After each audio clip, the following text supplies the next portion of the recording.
The stages of grief, we will deal with each of them. Let me just mention a few. Your stage of grief at the moment might be denial. Sometimes we don't even realize what we go through, especially when we deal with grief for the first time. It is not automatic that we should understand what we are going through. It helps a lot to know and just talk about the fact that there could be moments of despair, moments of anger. Anger could go on for a long time. It's possible that you feel apathy, depression, just battling to even feel anything, just going through the motions, being on autopilot, feeling drained, feeling tired. We will speak about physical symptoms of grief that attack us while we actually just try to keep our head above water. And you see that this will also be very helpful for you, even if you are not the person suffering grief at the moment, but you want to support a friend or a family member. And if you join this group, 1 or 2 or 3 sessions, as many as you need, I truly hope that you will find a way of being supportive to someone when they go through grief. Especially when you find yourself not knowing how to support someone you love, or someone even in your home, or a colleague, and you want to reach out to them, but you just don't know. They do need your support. And if they don't want to join the group, perhaps you then can join and just find out how to support them. Another stage of grief is intense sadness, worse than before, something that just feels like overwhelm, complete overwhelm, and it can be really scary. We can feel that we are losing control and that we might not be able to cope with the intensity of that pain. And of course, the bargaining phase, where we find ourselves in a really difficult spot. Who do you bargain with? You bargain with God. What do you bargain for? Well, that depends on your own personal situation. It's good to come to a place of understanding about bargaining. Shock. Shock is a phase that takes us out of reality. It's not completely realistic. It's a way of dealing with something that feels bigger than us. And then denial. I'm not sure if I mentioned denial, but denial is a very natural part of grief. Understanding waves is all about the fact that grief comes towards us and moves away from us. It just retracts like a wave. When you're standing on the beach and you can see the waves coming towards you, and then they retract. And that is also how grief works. These different stages that we talk about can come towards us, can overwhelm us, or they can just be around our ankle. We're dealing with it. We're feeling as if we have heavy leaden shoes on, but we're still making it through the day, And then there are times when it just knocks us right over. And then it retracts. Then there are other stages that come again.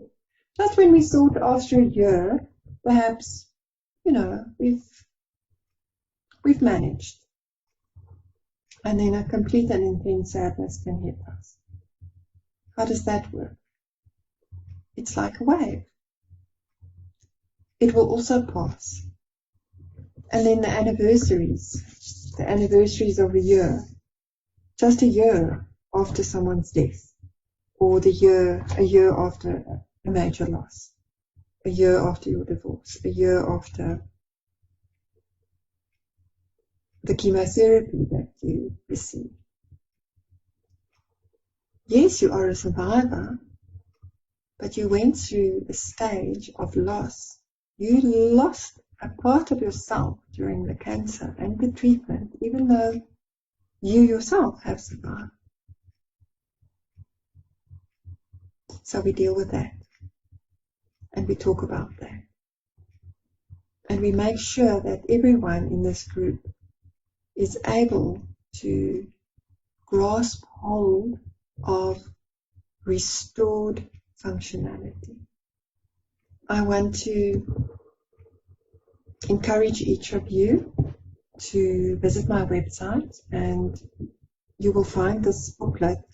It's about 20 pages, it's not very long. And you're also welcome to share it with someone else for free, and perhaps it will help them find some answers. This booklet is not cast in stone. I have interviews with people who go through stages of grief, and from time to time there is an update on the booklet with more helpful information, different examples, etc. If you go to my website and you click on the tab Giving Back, which is part of my community service, you'll see a page, Grief and Trauma. Click on that, and there the booklet will be. It's in PDF format, and you can just download it, and you can share it with other people. And then if you have questions on that, you can just email me or WhatsApp me. And something else that we don't often hear about is survivor trauma. Please do contact me and ask me your questions. Please do connect with me, because there are other facets to those experiences that I would love to help you with and to answer your questions on. And then I want to encourage everyone with one of my favorite quotes by a person who has many years ago gone through the unthinkable. This woman is still alive and incredibly strong, powerful survivor. And look at what she says. And the grief has grace in it, in that I feel the integration and healing come about. This is Anneke Lucas who made this statement. And if there's someone who knows what she's talking about, it's this woman. It has hope, this message. It says that grief has grace in it. There is hope. I did find hope, and I want to share that with you. I want to support you in your journey, in your story, and facilitate the process that you are going through as a human being in your own grief and getting to a place of hope. On the screen, you will find some other services that I also offer. I am a training facilitator, and I'm the director of Rise, Grow, Lead Consulting. Anyone can rise within their situation, wherever it is, can grow further, and can lead themselves and others higher. So I want to encourage you to share the sessions, share the invites with other people, and do not be shy. As we've learned from 2020, one truth stands out above anything else, and that is that we as human beings, we need each other. And we need to support each other, and we need to be real, and we need to be vulnerable in our journeys. And sometimes part of our struggle is death and religion. Sometimes the biggest part of our grief struggle is not the fact that it's so terribly difficult, so terribly painful, but some question that we have about God and religion and grief. I've been there, and I might not have the answers that you want, but I can listen to you. As a trauma facilitator and a grief counselor, I believe that we have the answers we need inside of us.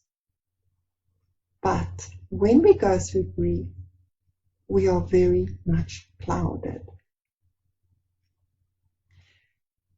And by speaking what we feel, and speaking what we think in a non-judgmental environment, it is a fact that we find clarity, not so much based on answers that people give us, but clarity of mind comes by the fact that we can air our feelings, air our views, almost just have a soundboard. So that is very important for me, and I ask everyone who joins the group to respect that. We need, as human beings, that space for safe soundboarding. We can get through one of the most difficult experiences in life, and that is dealing with death, dealing with major loss, dealing with trauma, because trauma makes us dysfunctional, whether for a short period of time or a long period of time. Doesn't matter what our status is, doesn't matter whether we're single, we're married, whether we are a parent, whether we are a teenager. We need support, we need unconditional love and acceptance, and we need a safe space. I'm going to end our recording here, and I'm going to share this, and I want to just thank everyone for listening, and thank you for sharing this information with whoever you know needs it. And I look forward to being with you every second Monday. And may 2021, as we still are in January, I'm allowed to say it, may 2021 be a year of transformation for you. May you find yourself honoring life and honoring people in a much deeper way than ever before, because of what we have all gone through in 2020. Most of all, may you find grace in your grief, and may you find hope. I look forward to being with you again next time.